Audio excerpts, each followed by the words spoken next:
यदि आप एसएससी और आने वाले गवर्नमेंट एग्ज़ाम की तैयारी कर रहे हैं तो अनअकैडमी आपके लिए 3 अल्टीमेट बैचेज लाया है, जो कि 28 और 29 दिसंबर से स्टार्ट हो रहा है बेस्ट एजुकेटर के द्वारा। ठीक है, जिसमें से पहला बैच है चैलेंजर बैच है CGL एंड CHSL 2020 एग्ज़ाम के लिए।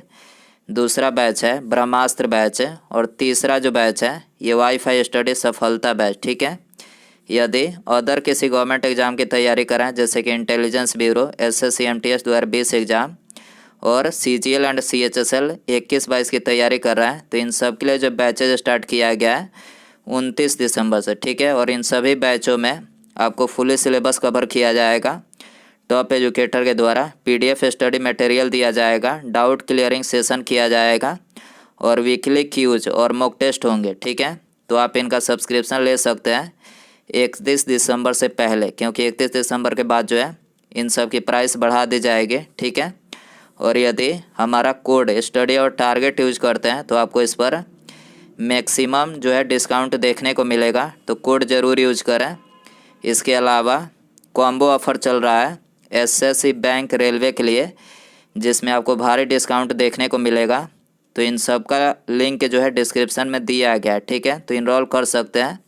ठीक है, तो देखिए यहाँ पर हमारा पहला क्वेश्चन है, वित्त मंत्री निर्मला सीतारमन ने 2024 तक देश में कितने नए एयरपोर्ट बनाने की घोषणा की है। तो देखिए वित्त मंत्री निर्मला सीतारमन जो है ये 2024 तक भारत में 100 नए एयरपोर्ट जो है बनाने की घोषणा की है। ठीक है, तो यहाँ पर ये करेक्ट हो जाएगा। क्वेश्चन नंबर 2 है, निम्नलिखित में से किस खिलाड़ी ने फरवरी 2020 में राष्ट्रीय भारोत्तोलन चैंपियनशिप में स्वर्ण पदक जीता है।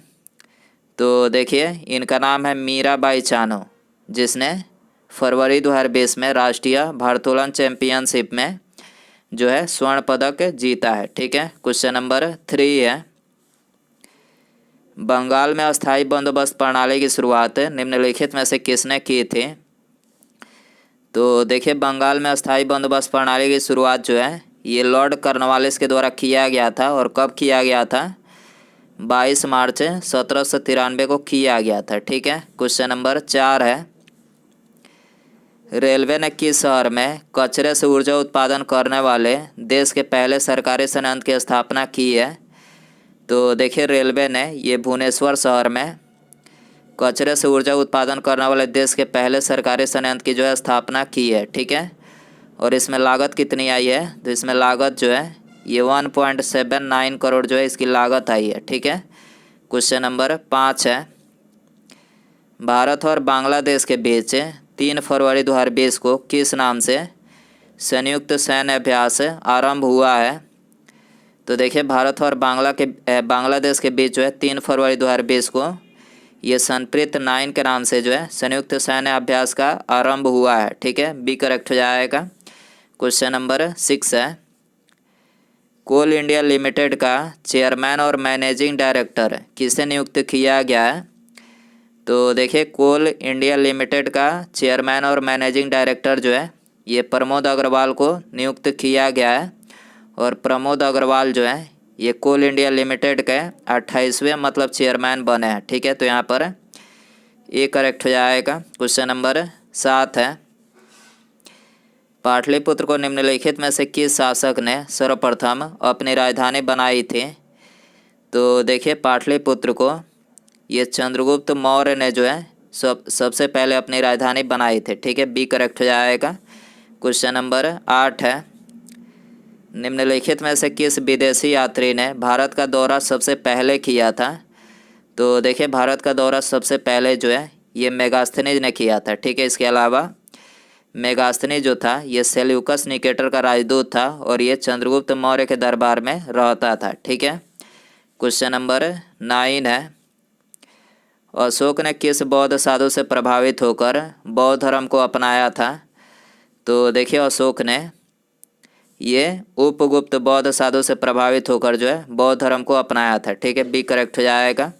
क्वेश्चन नंबर 10 है, एक सामान्य व्यक्ति के 100 मिलीलीटर रक्त में रक्त कोलेस्ट्रॉल का स्तर निम्नलिखित में से किसके बीच होता है। तो देखिए एक सामान्य व्यक्ति के 100 मिलीलीटर रक्त में रक्त कोलेस्ट्रॉल का जो सामान्य स्तर होता है तो ये 150 और 200 मिलीग्राम के बीच में होता है। ठीक है, तो यहाँ पर डी करेक्ट हो जाएगा। क्वेश्चन नंबर 11 है, प्राचीन काल में कौन सा भारतीय शहर अवंतिका के नाम से जाना जाता था? तो देखिए वेरी इंपॉर्टेंट क्वेश्चन है। तो प्राचीन काल में जो उज्जैन शहर था ये अवंतिका के नाम से जाना जाता था। ठीक है, इसके अलावा उज्जैन जो है ये किस नदी के किनारे स्थित है? तो उज्जैन जो है ये क्षिप्रा नदी के किनारे स्थित है। ठीक है, क्वेश्चन नंबर 12 है, कोरोना वायरस के मामलों की पुष्टि के बाद भारत के किस राज्य द्वारा राजकीय आपदा की घोषणा की गई? तो कोरोना वायरस मामलों की पुष्टि के बाद जो है ये भारत का जो केरल राज्य है इसके द्वारा राजकीय आपदा की घोषणा की गई। ठीक है, इसके अलावा जो कोरोना वायरस है ये मानव शरीर के किस अंग को प्रभावित करता है? तो कोरोना वायरस ये मानव शरीर के फेफड़े को प्रभावित करता है। ठीक है, क्वेश्चन नंबर 13 है, निम्नलिखित में से किस शासक के शासनकाल में नेपाल में बौद्ध धर्म का आगमन हुआ था? तो देखिए इसका करेक्ट आंसर ऑप्शन बी हो जाएगा। अशोक के शासनकाल में जो है ये नेपाल में बौद्ध धर्म का आगमन हुआ था। ठीक है, क्वेश्चन नंबर 14 है, कलिंग युद्ध की विजय तथा क्षत्रियों का वर्णन अशोक के किस शिलालेख में मिलता है? तो देखिए कलिंग युद्ध की विजय तथा क्षत्रियों का वर्णन जो है ये अशोक के 13वें शिलालेख में मिलता है। ठीक है, तो यहाँ पर डी करेक्ट हो जाएगा। क्वेश्चन नंबर 15 है, अशोक का उत्तराधिकारी निम्नलिखित में से कौन था? तो देखिए अशोक का जो उत्तराधिकारी था तो ये कुणाल था। ठीक है, तो यहाँ पर ए करेक्ट हो जाएगा। क्वेश्चन नंबर 16 है, मौर्य वंश के तत्काल बाद किस वंश ने आकर मगध राज्य पर शासन किया था? तो देखिए मौर्य वंश के तत्काल बाद जो है ये शुंग वंश ने आकर मगध राज्य पर जो है शासन किया था। ठीक है, बी करेक्ट हो जाएगा। क्वेश्चन नंबर 17 है, निम्नलिखित में से किस तिथि को विश्व कैंसर दिवस मनाया जाता है? तो देखिए विश्व कैंसर दिवस जो मनाया जाता है तो ये 4 फरवरी को मनाया जाता है। ठीक है, ये करेक्ट हो जाएगा। क्वेश्चन नंबर 18 है, कोलार की खानों से किस धातु का उत्पादन होता है? तो देखिए कोलार की खानों से ये सोना का उत्पादन होता है। ठीक है, तो यहाँ पर डी करेक्ट हो जाएगा। क्वेश्चन नंबर 19 है, भारतीय रिजर्व बैंक के इलेक्ट्रॉनिक कम्युनिकेशन नेटवर्क का क्या नाम है? तो देखिए वेरी इंपॉर्टेंट क्वेश्चन है। भारतीय रिजर्व बैंक के इलेक्ट्रॉनिक कम्युनिकेशन नेटवर्क का जो नाम है तो ये है RBI नेट। ठीक है, तो यहाँ पर बी करेक्ट हो जाएगा। क्वेश्चन नंबर 20 है, भारतीय रेलवे के पिता के रूप में किसे जाना जाता है? तो देखिए भारतीय रेलवे के पिता के रूप में ये लॉर्ड डलहौजी को जाना जाता है। ठीक है, इसके अलावा और भारत में रेल मतलब जो पहली रेल चली थी तो ये 16 अप्रैल सन 1853 को मुंबई से ठाणे के बीच चली थी। और इस रेलगाड़ी के द्वारा कितनी दूरी तय की गई थी? तो 34 किलोमीटर जो है दूरी तय की गई थी। ठीक है, क्वेश्चन नंबर 21 है, स्वामी दयानंद सरस्वती का वास्तविक नाम क्या था? तो देखिए इनका जो वास्तविक नाम था तो ये मूल शंकर था। ठीक है, डी करेक्ट हो जाएगा। क्वेश्चन नंबर 22 है, निम्नलिखित में से कौन सा भारत का सबसे बड़ा रेलवे जंक्शन है? तो देखिए भारत का जो सबसे बड़ा रेलवे जंक्शन है तो ये है मथुरा। ठीक है, मथुरा जो है भारत का सबसे बड़ा रेलवे जंक्शन है। ठीक है, सी करेक्ट हो जाएगा। क्वेश्चन नंबर 23 है, भारत में व्यापक गेज रेलवे लाइन की चौड़ाई कितनी है? तो देखिए भारत में व्यापक गेज रेलवे लाइन की जो चौड़ाई है तो ये 5 फुट 6 इंच है। ठीक है, बी करेक्ट हो जाएगा। क्वेश्चन नंबर 24 है, भारत का सबसे बड़ा मार्शलिंग यार्ड निम्नलिखित में से कौन सा है? तो देखिए भारत का सबसे बड़ा जो मार्शलिंग यार्ड है तो ये है मुगल सराय। ठीक है, तो यहाँ पर एक करेक्ट हो जाएगा। क्वेश्चन नंबर 25 है, अंतर्राष्ट्रीय प्रलय स्मरण दिवस किस तिथि को मनाया जाता है? तो देखिए अंतर्राष्ट्रीय प्रलय स्मरण जो दिवस मनाया जाता है तो ये 27 जनवरी को मनाया जाता है। ठीक है, बी करेक्ट हो जाएगा। क्वेश्चन नंबर 26 है, वर्तमान 2020 में भारतीय अर्थव्यवस्था को किस इंडेक्स के आधार पर मापने की मांग की गई है?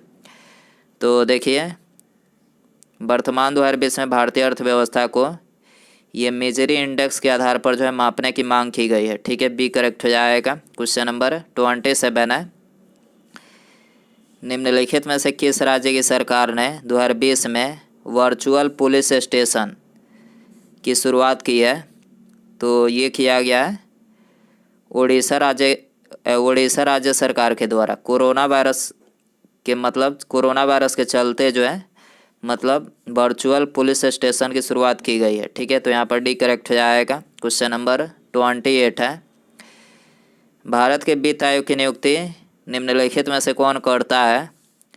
तो भारत के वित्त आयोग की नियुक्ति जो है ये भारत के राष्ट्रपति के द्वारा किया जाता है। ठीक है, सी करेक्ट हो जाएगा। इसके अलावा भारत में वित्त आयोग के गठन का जो प्रावधान किया गया है तो ये किस अनुच्छेद में किया गया है? तो ये अनुच्छेद 280 के आधार पर किया गया है। ठीक है, क्वेश्चन नंबर 29 है, निम्नलिखित में से किसकी नियुक्ति भारत के राष्ट्रपति द्वारा की जाती है? तो देखिए, इसका करेक्ट आंसर ऑप्शन डी हो जाएगा, उपरोक्त में सभी, यानी भारत के महान्यायवादी, नियंत्रक एवं महालेखा परीक्षक और एक राज्य का राज्यपाल, यानी इन तीनों की नियुक्ति जो है ये भारत के राष्ट्रपति के द्वारा किया जाता है। ठीक है, क्वेश्चन नंबर 30 है, कपास उत्पादन के लिए निम्नलिखित में से कौन सी मिट्टी सबसे उपयुक्त मिट्टी है? तो कपास उत्पादन के लिए सबसे अधिक उपयुक्त मिट्टी है तो ये काली मिट्टी है। काली मिट्टी को रेगुर मिट्टी के नाम से भी जाना जाता है। ठीक है, और ये सबसे अधिक किस राज्य में पाई जाती है? तो सबसे अधिक महाराष्ट्र राज्य में पाई जाती है। इसके अलावा भी और भी कई राज्यों में पाई जाती है, लेकिन सबसे अधिक जो पाई जाती है वो महाराष्ट्र राज्य में पाई जाती है। ठीक है, क्वेश्चन नंबर 31 है, राष्ट्रपति सर्वोच्च न्यायालय के किस अनुच्छेद के अंतर्गत परामर्श ले सकते हैं? तो राष्ट्रपति सर्वोच्च न्यायालय से भारतीय संविधान के अनुच्छेद 143 के अंतर्गत जो है परामर्श ले सकते हैं। ठीक है, डी करेक्ट हो जाएगा। क्वेश्चन नंबर 32 है, भारत के राष्ट्रपति को उसके पद से किसके द्वारा हटाया जा सकता है? तो देखिए, भारत के राष्ट्रपति को उसके पद से जो है मतलब उनके पद से संसद के द्वारा हटाया जा सकता है। ठीक है, डी करेक्ट हो जाएगा। क्वेश्चन नंबर 33 है, निम्नलिखित में से कौन सा अभ्यारण्य विश्व धरोहर घोषित किया गया है? तो देखिए, इसका करेक्ट आंसर ऑप्शन सी हो जाएगा, केवलादेव जो राष्ट्रीय उद्यान है तो इसे विश्व धरोहर घोषित किया गया और ये किस राज्य में स्थित है? राजस्थान में स्थित है और यह पक्षी अभ्यारण्य के लिए जो है प्रसिद्ध है। ठीक है, क्वेश्चन नंबर 34 है, निम्नलिखित में से कौन एशियाई शेरों के शरण स्थल या गृह के नाम से विख्यात है? तो देखिए, इसका करेक्ट आंसर ऑप्शन ए हो जाएगा, गिर राष्ट्रीय उद्यान जो है ये एशियाई शेरों के शरण स्थल या फिर गृह के नाम से विख्यात है। ठीक है, इसके अलावा और गिर राष्ट्रीय उद्यान कहाँ पर है?